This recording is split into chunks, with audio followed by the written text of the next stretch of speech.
Hey everybody, it's Spencer McCarthy. I'm gonna go check out a job right now. I got a call on a job. A customer called. They have a patio. They have a patio landing with granite edging on their front door.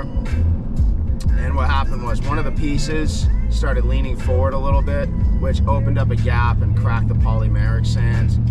So in the state of Maine, we get 2 straight months of rain in a row all the time. It's not abnormal. We get more rain than Seattle. We probably have the most rain on the northern hemisphere of the world.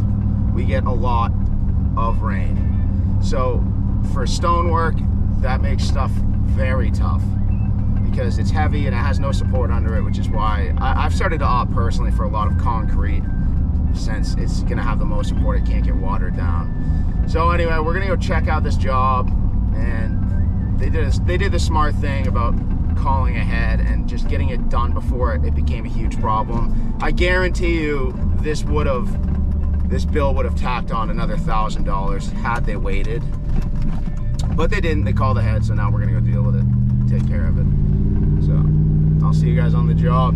All right, so here we are at the job. We are going to first say hi to the little gremlin running around because they are everywhere.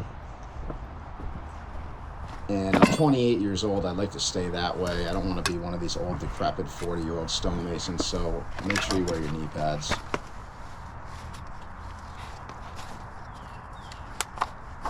And then, like any good stonemason, worker, whatever, I throw all my tools on the ground. Even though I own a really nice plastic fold-out table just for this, I throw them out on the ground. I don't know why, nobody knows why, but there they are.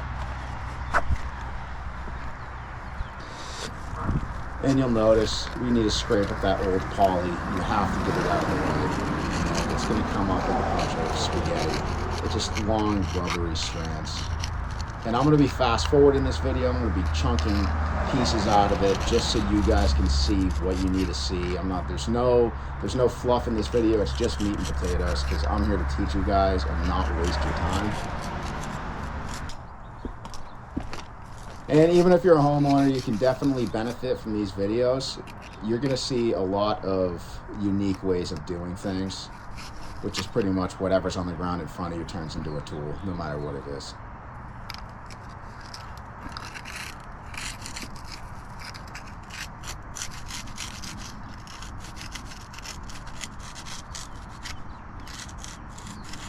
And again, nice long strands of spaghetti.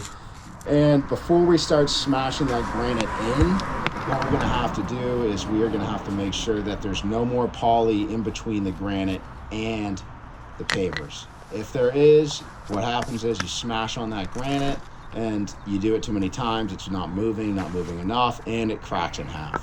Then you have to go replace it. Then you have to pull the pavers and do everything else. So do that right the first time. It's a horrible mistake. I've made it a lot. And actually, this whole granite piece is cut into the hot top, so it's about 2 to 3 inches of hot top. It's enough hot top, and you want to get all that old poly out of there that you can, because we're going to make room for some new stuff to chink in there, and it's going to harden up very well. Rather than just use sand, I like to use poly.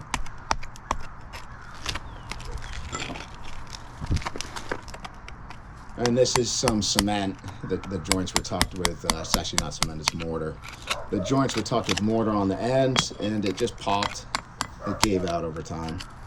So knock that out and make room for the poly. We probably could have left that, but better safe than sorry.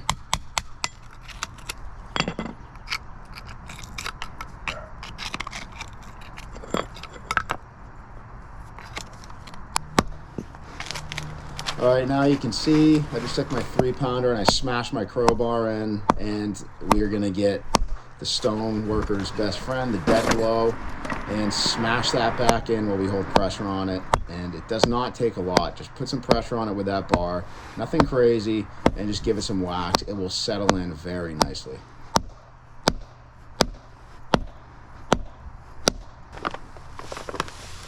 Like I said, I use polymeric sand when I do repairs and stuff like that, because if you use sand, sand is sand, it's never going to harden up. It's just sand. It will wash out, it will move around, it will turn into a slurry.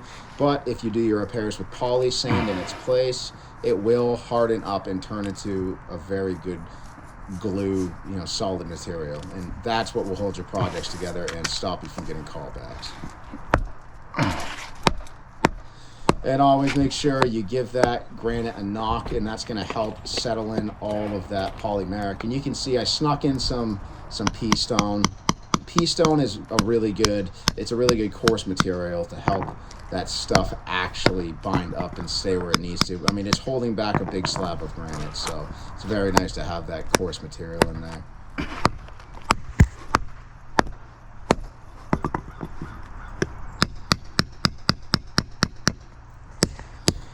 And you can see I have an old brick hammer. Everybody should have an old hammer that they just abuse. I'm using my hammer this time around as a wedge to hold my granite in nice and tight while I kink it up.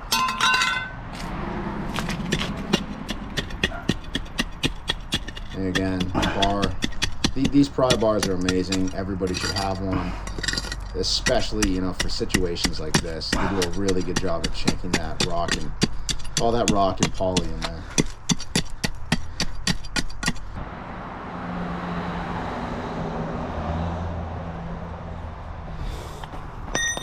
Okay, now here is something special. When you work with stone, you use plastic shims. You don't use wood shims, you don't use metal shims, because everything's going in between rocks, underground. You have to use plastic shims. And they're specifically made for stonework. Now they snap wherever you want. You can snap them wherever you need them. But what I'm going to do is I'm going to smash them in and just give it some extra chinkage and make sure that it doesn't move. And you didn't see it in the video, but I will go around the job site really fast and find a couple of nice stones, and I'll put some nice stones in there and whack those down below just to make sure it's nice and firm and snug, because, well, I don't want to have to come back.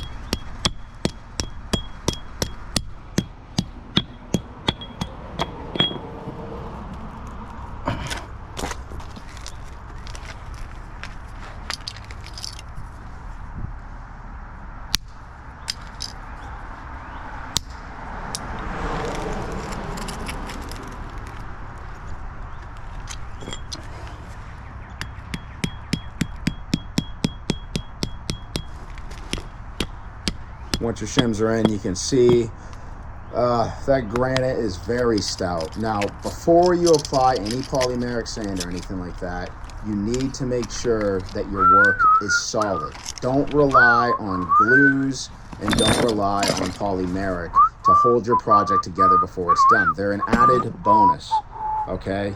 You get it working good, you get it rock solid, no pun intended, and then you go ahead and you put in your polymeric, your glue, anything like that, just to really make sure it will never go away. Because I promise you guys, if you're relying on that polymeric to hold anything in place, or glue to hold anything in place, I guarantee you, you're gonna have to go back, unfortunately.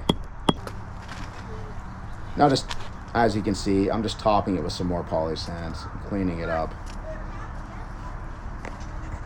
We're actually just coming to the end of this project.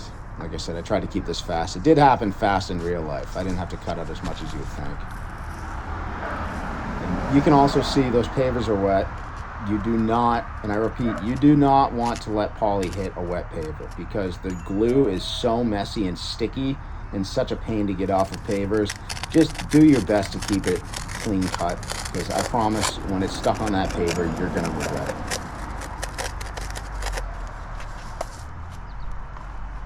And then I'm not using the dead blow for this part. I'm going to use my 3-pound steel hammer, specifically because you don't need to hit it hard to get a shockwave through that rock.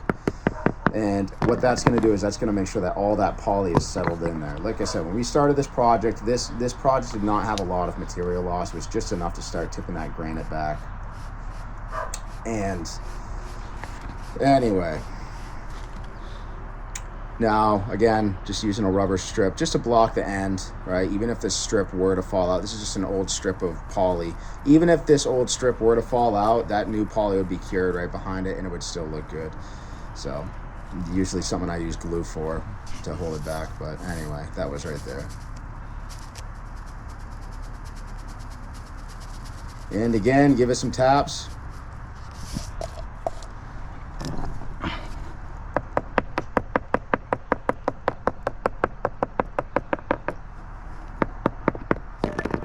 And we are coming up on the home stretch of this project. As I promised, guys, this is a very short and sweet project. It was short and sweet in real life, and I'd like to give you guys this information and content as fast as I possibly can so you guys can get back to whatever it is you're doing, hopefully working.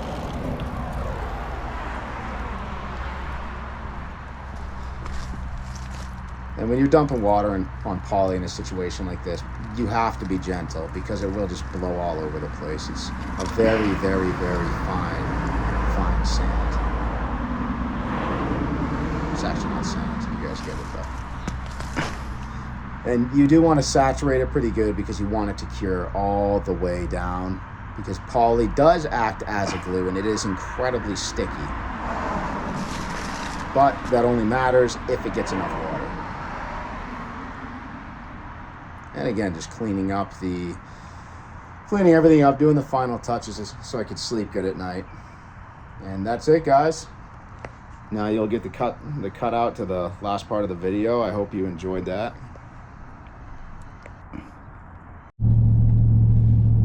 All right, so the job's all wrapped up. We're out of there. All that happened was water was running straight down their walkway and directly into the front of that granite. That granite probably saw a lot of water. I know it saw a lot of water. So a lot of contractors around here, we don't warranty against precipitation because you can't stop water. You can prevent it, but you can't stop it. But in that case, everything was sloping right at the granite. So it's no wonder it caved in like that. And if it was on more concrete, it would have washed out even below that. So that's how you do that. And that's a lot of these videos are all just gonna be stuff like that. But I hope you guys enjoyed that. I hope that helps somebody out along the line somewhere, even one person. So, all right, guys.